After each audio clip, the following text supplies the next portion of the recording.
को रावण अच्छा लग जा रहा है, किसी को राम बुरे लग जा रहे हैं। आजकल तो सबको रावण ही पसंद आ रहा है। हाँ, पता नहीं है ना रावण के बारे में। बस उनको ये पता है अपनी बहन के लिए लड़ने गया था तो पक्का भाई था, मर्द अच्छा, था।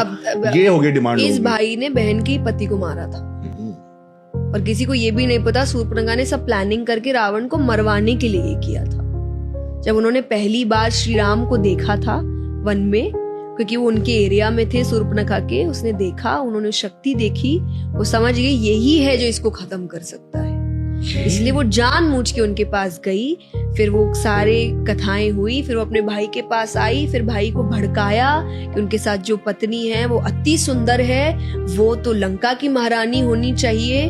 तो वो एक तो बहन के कोई बदले के लिए गया नहीं था, उसे था अपने लंका को और शानदार बनाना। वो शानदार सुंदर रानियों से बन सकता है, तो वो इन चीजों के लिए गया। दूसरा, ये भी अगर किसी को नहीं पता है, he was a rapist, please go and read about it. उन्होंने एक अप्सरा का बलात्कार किया था जिनसे उनको श्राप मिला था, जिससे लोग कहते हैं ना कि मुझे रावण जैसा व्यक्ति चाहिए जिसने सीता माँ को हाथ नहीं लगाया। हाँ, आजकल तो यही बोलते हैं ना, क्योंकि वो लगा नहीं सकता था। हाँ। उसको श्राप मिला था कि अगर बिना इच्छा से किसी भी स्त्री को छुआ तो उसके 100 टुकड़े हो जाएंगे। इसीलिए he tried his level best.